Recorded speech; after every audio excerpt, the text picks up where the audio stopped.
What is an ETF and should I have some in my portfolio? That is the question of the day. Let's get right into it. An ETF is an exchange traded fund. Much like a mutual fund, it's effectively a trust, so a pool of assets, and they divide that trust into units. And each of the little units are effectively shares of a bigger pool of funds, and that pool of funds will own multiple different publicly traded companies. So think of an ETF as a mutual fund with no active management. So typically a mutual fund, you pay to have a company manage the assets, and you also pay to have the execution of the trades inside of that. So a mutual fund, typically high fees, typically will have a focus. So whether it's Canadian equity or North American equity or balanced or global balanced, there's a theme to each mutual fund. And mutual funds will typically have an active management strategy. So you will pay a portfolio manager of some sort, a guy like me, to effect all the trades and to build a portfolio for you. Those units of your mutual fund can be bought and sold on a daily basis. If you sell a unit of a mutual fund, you get that day's price. Contrast that with an ETF, where an ETF, you could trade it on a daily basis, on a minute by minute, second by second basis. At every minute of every day, these ETFs, exchange traded funds, they trade on an exchange, typically the TSX, our largest exchange in Canada. So if you pull up an exchange traded fund on the Canadian index, you will see there's a bid and an ask spread. The bid is what someone is willing to pay for one unit of the trust. The ask is what someone is willing to sell for one unit of the trust. That is the spread. ETFs typically have wider spread than stocks. You might see a bid at $9.95 and an ask at $105 or $110. So that would be perhaps a 1% spread. Sometimes ETFs will have market makers, and those market makers are paid to try to keep the spread as tight as possible. They will offer you $9.98 and $10.02, and they'll try to keep the spreads as tight as possible on the shares of ETFs. And the market makers are employed by the actual ETF to make it more appealing and more enticing to buy that ETF. If you end up having an ETF and it's tough to get out of, we call those illiquid ETFs, and those are not fun and they're not pleasant. So companies that put out ETFs are more likely to entice you to buy it by guaranteeing you that you will have an easy way to get out of your money. Liquidity. They're paying a premium to make sure that you have the best liquidity available for that. So now that you understand what the structure is for an ETF, now let's talk about what they actually own. So remember, an ETF is a pooled unit of funds where you could buy 1 unit, 100 units, 1,000 units.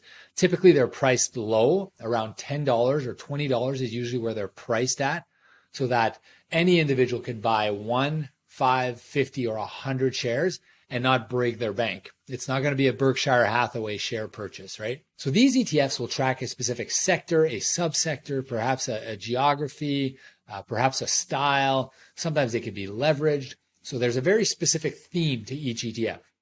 The largest ones in Canada, they basically mimic the index as a whole.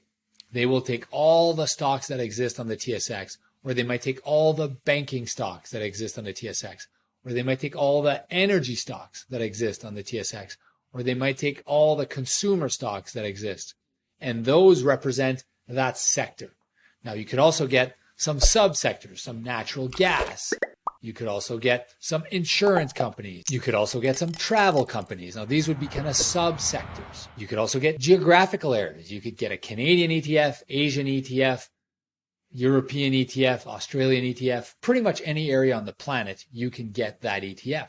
Now, you could also get styles such as growth or value. You could also get currency ETFs where you're trying to play the currency. You could get commodity ETFs. You could also get fixed income ETFs where it's a representation of bonds or preferred shares or debentures. You could get leveraged ETFs. So in other words, they're trying to mimic or replicate a 2-for-1 upside for a specific sector or index, or perhaps a 2-for-1 downside. These are typically called bull and bear ETFs. You could get covered call ETFs, where the portfolio is actually writing calls and they're covered to try to add income to the portfolio. You can get themed ETFs like women leadership or young leadership or companies that are poised for a turnaround. These all exist. There's even ETFs for carbon credit. There's ETFs for copper producers and nickel producers. There's ETFs for sustainable energy, green energy. There's ETFs for seasonal rotation and sector rotation ETFs. There's ETFs for cryptocurrency that didn't exist 5 years ago. There's subsectors for, lithium and cannabis and even stuff like the metaverse that you could invest in. These pooled units of funds that will try to mimic an index or a specific subsector that you want to participate in. Now, should you own these ETFs? Well, the question is, what's your goal? What's your plan? If you're starting out to invest and you don't have the assets to hire a portfolio manager like myself, it's a good idea to start with ETFs. It allows you to place money into the market every single month. It allows you to dollar cost average, which means buying over every single month for a period of time. It's a great way to start saving. It's a low cost alternative, but you're not going to beat that benchmark. You're positive to underperform the benchmark by the amount of fees. Now, the simpler the ETFs, the less the fees will be. If it's an ETF that's just replicating the TSX, that's likely to be a cheap ETF, 10, 15, 20 basis points. If it's a specific subsector and it's very tough to get exposure, you have to pay a portfolio manager, you're likely to pay 80, 90, or 100 basis points for that ETF. Most fees are anywhere in between that. Should you own an ETF? Again, the question is, what's the plan?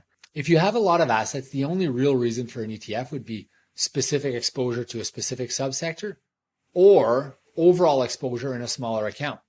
Those make sense. Now, if you have a lot of assets, over $1 million, don't go putting half your money in ETFs because you're going to guarantee underperformance, and you can benefit from having your own portfolio manager pick 15 or 20 different companies, and that's going to be much, much, much better for you. All right, guys, thanks for taking the time. Don't forget to subscribe and like and share. I'd love to hear what you have to say about ETFs. If you'd like to book a no-obligation consultation, please go to www.speaktorob.com. We'd love to book that for you. Thanks. See you in the next video.